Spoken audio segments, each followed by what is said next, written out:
ستمبر کی 25 تاریخ بڑی اہم ہے، نومبر کی 3 تاریخ بڑی اہم ہے، عین ممکن ہے کہ اکتوبر کی 15 کے بعد کوئی بہت بڑا واقعہ ملک کے اندر رونما ہو جائے، کوئی بہت بڑی تبدیلی کی امید کی جا سکتی ہے، کوئی خوشخبری سن سکتے ہیں آپ نومبر کے شروع کے اندر۔ یہ ناظرین وہ باتیں ہیں جو اس ملک میں آپ اب سالوں سے سنتے چلے آئے ہیں۔ حالیہ زمانے کے اندر اگر آپ یہ دیکھیں تو آپ کو اس کے موجد ہمارے بہت ہی محترم سابق وزیر داخلہ بھی جو رہے ہیں شیخ رشید صاحب نظر آتے ہیں۔ ان کی عادت یہ تھی کہ جب بھی وہ کوئی پریس کانفرنس کرتے تھے، جب بھی وہ کوئی انٹرویو دیتے تھے، جب بھی وہ کوئی ٹاک شو کے اندر شرکت کرتے تھے، تو وہ ہمیشہ ایک تاریخ دے دیتے تھے، بتاتے تھے کہ اس تاریخ کے بعد نامعلوم کیا ہو جائے گا، یہ ہو جائے گا، یہ تبدیلی آنے کا امکان ہے، یہ دیکھیں کہ حکومتیں بدل جائیں گی، یا پتہ نہیں کیا کیا وہ بتاتے تھے۔ تو نتیجہ یہ ہے کہ کچھ لوگ جو ہیں، سارے تو لوگ نہیں، کچھ لوگ، وہ ایک ٹرک کی بتی تھی جس کے پیچھے لگے رہتے تھے کہ جی انتظار کر لو جی، اور جب بات کوئی نکلی، کوئی بات ہوئی نیشنل پالیٹکس کے اوپر، پروگریس کے اوپر، اکنامکس کے اوپر، یا گورننس کے اوپر، یا کسی اور چیز کے اوپر، تو بیسکلی بات یہ ہوتی تھی کہ جی یہ فلانی تاریخ کا انتظار کر لیں کیونکہ انہوں نے فرمایا ہے کہ جی یہ اس کے بعد نامعلوم کیا ہو جائے۔ حالانکہ یعنی اگر آپ غور کریں، کیلکولیٹ کر کے دیکھیں تو 99% ایسا ہوا کہ ان میں سے کوئی بات بھی نہیں ہوئی۔ ساری کی ساری باتیں جو تھیں وہ آپ یہ سمجھیں کہ ان میں سے کوئی چیز عمل میں نہ آ سکی۔ تو لیکن پھر بھی ہماری قوم کو اتنا شوق ہے کہ وہ یہ تاریخیں جو ہیں وہ ان کے پیچھے پڑی رہتی ہے۔ اور آپ نے دیکھا ہوگا کہ ہر چیز کے معاملے کے اندر یہی ہوتا ہے کہ ہمارے یہاں کہا جاتا ہے کہ جی 15 تاریخ کے بعد یہ ہوگا، 17 تاریخ کو اس چیز کا فیصلہ ہوگا، 19 تاریخ کو اس چیز کا کے بارے میں کوئی بات کی جا سکے گی، یا یہ کہ ڈالر جو ہے وہ فلانی تاریخ کو نیچے آ جائے گا، سونا جو ہے وہ فلانی تاریخ کے بعد اوپر چلا جائے گا، تیل کی قیمتوں کے اندر فلانی تاریخ کے بعد۔ حالانکہ دنیا بھر میں اگر آپ دیکھیں تو اس کے بڑے سسٹمیٹکلی کیلکولیٹڈ طریقہ کار ہیں۔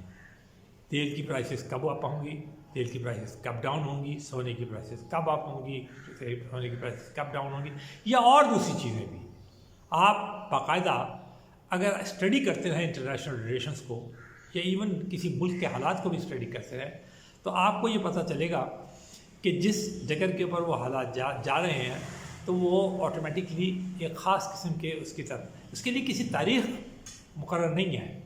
تاریخ کا تو یہ ہے نا کہ اگر کوئی فیصلہ کن تاریخ دے دی ہے اعلیٰ عدلیہ نے اور کہا ہے کہ جی اس تاریخ کو یہ یوں کر دے تو وہ بات علیحدہ ہو گئی۔ لیکن نارمل حالت کے اندر تو یہ نہیں ہوتا کہ آپ تاریخی کا انتظار کرتے رہیں۔ لیکن ہمارے ہاں یہ چیز ہے، اور ہمارے عام آدمی جو ہیں خاص طور پہ، بلکہ اچھے خاصے پڑھے لکھے لوگ جو ہیں، اہل دانش کو میں نے دیکھے ہیں، آپ جب وہ بحث مباحثوں میں بیٹھتے ہیں، گول کمروں میں بیٹھتے ہیں اور بات کرتے ہیں ملک کی ترقی کے بارے میں صرف پالیٹکس کی بات نہیں کر رہا، ہم ملک کی ترقی کی بات بھی کر رہا ہوں، ہم ملک کی پالیٹکس کی بات بھی کر رہا ہوں، اور دوسری چیزوں کے بارے میں بات کر رہا ہوں، میں اکنامکس کی بات کر رہا ہوں، تو وہ ہر وقت یہ بتاتے رہتے ہیں کہ اس تاریخ کے بعد کچھ ہو سکتا ہے، اس تاریخ کے بعد کچھ ہو سکتا ہے، اس نے یہ کہہ دیا، اس نے یہ کہہ دیا۔ اس کا مطلب یہ ہے کہ کوئی کیلکولیشن نہیں ہے، مطلب وہ کبھی یہ غور کرنے کی کوشش نہیں کرتے، وہ یہ جیسے کہتے ہیں پڑھنے کی کوشش نہیں کرتے کہ کیا واقعی میں ایسا ممکن ہو بھی سکتا ہے یا نہیں ہو سکتا ہے، یا ایسی یہ سنی سنائی ایسے ہی اڑا دی گئی ہے یہ بات۔ تو زیادہ تر باتیں جو ہے وہ ہوتی ہیں جو کہ ایسے ہی خام خام پھیلا دی جاتی ہیں، جسے عام الفاظ کے اندر افواہ کہا جاتا ہے۔ لیکن ہمارے جو سادھلو عوام کہہ لیں یا لا علم عوام کہہ لیں، یا اب جن کو عادت پڑ چکی ہے اس قسم کے باتوں کی، وہ اس بات پر بھروسہ کرنے کے لیے تیار ہو جاتے ہیں۔ دوسری ہماری ایک اور بڑی خراب عادت، اب میں اسے خراب اس لیے کہوں گا کہ اس سے دل دکھتا ہے جب ذکر بھی کرتے ہیں۔ آپ نے دیکھا ہے کہ آدھے سے زیادہ ملک جو ہے وہ پانی کے اندر ڈوبا ہوا ہے، تو اس کا مطلب یہ ہوا کہ ہمارا سب سے بڑا ایشو کیا ہے؟ ہمارا سب سے بڑا ایشو جو ہے وہ سیلاب ہے۔ اور ہمیں کرنا کیا چاہیے، عمل ہمیں کیا کرنا چاہیے، اس سیلاب کا مقابلہ کرنا چاہیے، حکومت کی سطح پہ کرنا چاہیے، اداروں کی سطح پہ کرنا چاہیے، عوام کی سطح پہ کرنا چاہیے. یہی ہمارا کام ہونا چاہیے. اور سیاسی جماعتوں کو تو خاص طور پہ آگے بڑھ کے، معاشرتی تنظیموں کو آگے، مگر اس کے بجائے آپ کیا دیکھ رہے ہیں، بیانات، یہ ہو جائے گا، وہ ہو جائے گا، فلانا ہو جائے گا، جلسے جلوس جاری ہیں بلا وجہ کے، جن کا کوئی تک نہیں ہے. کوئی اس بات کی پرواہ نہیں کر رہا. ایون میں یہ دیکھ کر حیران ہوا کہ شروع میں تو جو ہمارے مین اسٹریم کے ٹاک شوز وغیرہ تھے، اخبارات کے جو تبصرے تھے، وہ 3/4 سے زیادہ اس بات کے اوپر بھرے ہوئے تھے کہ ملک تو ڈوبا جا رہا ہے، بارشوں نے غرق کر دیا ہے، لوگ جو ہیں وہ بیچارے بے آسرا اور بھوک سے تڑپتے ہیں، دوائیاں ان کے پاس نہیں ہیں. لیکن وہ جو ہے وہ یہی رونا رو رہے ہیں کہ جی وہ اس تاریخ کو یہ ہو جائے گا، یہ اس تاریخ کو ہو جائے گا. اچھا، پھر نان ایشوز کے اوپر بات کریں گے. اب آپ اسی بات کو لے لیں کہ چیف آف آرمی اسٹاف کا تقرر جو ہے، اس کے اوپر اس قدر ٹاک شوز ہوئے ہیں، جبکہ پورا ملک جو تھا وہ فلڈ میں ڈوبا ہوا تھا. اس وقت یہ کوئی بحث کرنے کی بات ہے. خود چیف صاحب جو تھے وہ تقریباً سارے پاکستان میں دورے کر رہے تھے، لوگوں سے مل رہے تھے ڈاؤن رائٹ، اور جا کے لوگوں کو تسلی دینے کی کوشش کر رہے تھے، اور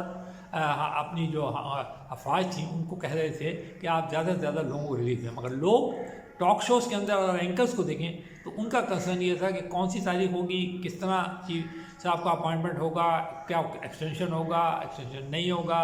کون ہے. دیکھیے، چیف آف آرمی اسٹاف کے اپوائنٹمنٹ کا طریقہ کار ہے، یہ بھی متعین ہے آئین کے اندر کہ کون اسے اپوائنٹ کرے گا. یقیناً وہی اپوائنٹ کرے گا. کس تاریخ کو اپوائنٹمنٹ کرنا چاہیے یہ بھی متعین ہے. کتنے عرصے قبل انہیں اپوائنٹ کرنا چاہیے یہ بھی متعین ہے. کس طریقے سے وہ اپنا چارج چھوڑیں گے اور کس طریقے سے وہ جائیں گے، اور یا ان کا جانشین آئے گا، یا جو بھی کوئی پروسیس اختیار کیا جائے گا، ہر چیز آئین کے اندر ہے. لیکن ہم خام و خواہ اس ایشو کو کرتے کریں. لیکن جو ہمارا مین ایشو ہے، جبکہ ہم کہتے ہیں ہمیشہ کیا ہمیں ایشوز کے اوپر، میں نے مین اسٹریم میں بھی دیکھا ہے بڑے بڑے اینکرز، بڑے بڑے اہل دانش، بڑے بڑے ایکسپرٹ، بڑے بڑے ماہرین کہتے ہیں ایشوز پہ بات کرنی چاہیے، ہمیں ایشوز پہ بات کرنی چاہیے. تو بھائی ایشوز پہ بات کرنی اگر ہے تو پھر جب ملک سیلاب میں ڈوبا ہوا ہو تو آپ کا مین ایشو کیا ہوگا. میں آپ کو یہ ایک چھوٹی سی بات بتا رہا ہوں، مجھے اچھا نہیں لگتا، ڈائگریس کر رہا ہوں میں. برطانیہ میں ملکہ الزبیتھ دوئم کا انتقال ہو گیا ہے. آپ دیکھیں 10 روزہ شوق کا اعلان کیا ہے. آپ ذرا ان کے تمام T V station, radio station یا اخبارات اٹھا کے دیکھیے، زیادہ تر خبریں جو ہیں وہ اسی سے متعلق ہیں. حالانکہ ان کے ہاں کئی اہم تبدیلیاں آ چکی ہیں، ان کا بھی حال ہی میں پرائم منسٹر بھی چینج ہو چکے ہیں، لیکن کوئی اس کے اوپر بات نہیں کر رہا.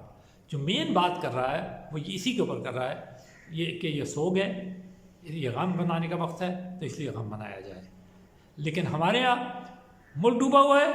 ہم سچی سے اسی طرح جس وقت ہماری اکانومی، اور وہ تو آپ دیکھ رہے ہیں بہت عرصے سے ڈوبی ہوئی ہے، تو وہ مین سب سے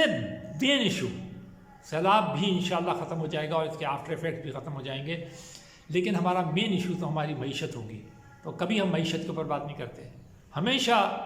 ان چیزوں کے اوپر روتے رہتے ہیں جو کہ ہمارے خیال میں تو یہ کہوں گا پاپولسٹ ہے. اس سے میں کوئی لفظ استعمال نہیں کرنا چاہتا کہ جی میڈیا کا اس میں وہ بنے گا یا ان کے پروگرامز کی مقبولیت میں اضافہ ہوگا یا ریٹنگ میں کچھ ہوگا. میں یہ اس قسم کی کوئی کامنٹس نہیں کرنا چاہتا، کوئی اس قسم کی تنقید نہیں کرنا چاہتا. میں صرف یہ کہنا چاہتا ہوں کہ کچھ میڈیا ایتھکس ہیں، کچھ میڈیا کے وہ ہیں ریکوائرمنٹس ہیں. آپ جب میڈیا میں ہیں تو میں بھی ایک ادنا سا طالب علم ہوں، پڑھایا بھی، یونیورسٹیوں میں بھی گیا، خود بھی گزشتہ 30 سال سے زیادہ کے عرصے سے اسی فیلڈ سے وابستہ ہوں، لکھتا بھی ہوں اور ٹی وی پہ بھی ہوتا ہوں. لیکن یہ جو طریقہ کار ہے کہ ایشو کچھ اور ہے، بات کسی اور پہ ہو رہی ہے، اور سب لوگ اتنے جوش و خروش سے اس کے اوپر اپنے تبصروں کا اظہار کرتے ہیں کہ آدمی حیران ہو جاتا ہے کہ بھائی جب یہ ایشو ہی نہیں ہے اور جو اصل ایشو ہے اس کا کہیں ذکر تک نہیں آتا، تو آدمی حیران و پریشان ہو جاتا ہے کہ یہ بات کیا ہے. اور یہ کوئی چھوٹے موٹے لوگ کرتے ہوں تو اچھے بھی لگیں، وہ عام آدمی یقینی بات ہے وہ انہی لوگوں کو فالو کرتا ہے جنہیں وہ سمجھتا ہے کہ شاید یہی سب سے بڑا ایشو ہے ملک کا۔ تو ہمیں ان 2-4 چھوٹی چھوٹی چیزوں کے اوپر توجہ دینی چاہیے، ہمیں اب غور کرنا چاہیے کہ ہم کس طرف جا رہے ہیں، ہماری کیا ڈائریکشن ہے، کہ یہ وہی ڈائریکشن ہے جو کہ ان قوموں کی ہوتی ہے جو ترقی کرنا چاہتی ہیں، کہ یہ وہی ڈائریکشن ہے جو اقتصادی طور پہ مضبوط ہونا چاہتی ہیں، کہ یہ وہی ڈائریکشن ہے جو ان قوموں کی جو کہ یہ چاہتی ہیں کہ ان کے قرضے جو ہیں ختم ہو جائیں، کہ یہ وہی ڈائریکشن ہے جو یہ چاہتی ہوں کہ IMF سے جان چھوٹ جائے، کہ یہ وہی ڈائریکشن ہے کہ وہ چاہتی ہوں کہ FATF سے جان چھوٹ جائے، اور کیا یہ وہی ڈائریکشن ہے کہ جس کے لیے ہم یہ کہتے ہیں کہ جی ہم اس ملک کو عظیم بنائیں گے، بڑا بنائیں گے، ہماری ملک بھی ایک مثالی ملک ہوگا۔ تو ہمیں غور کرنا چاہیے اس کو۔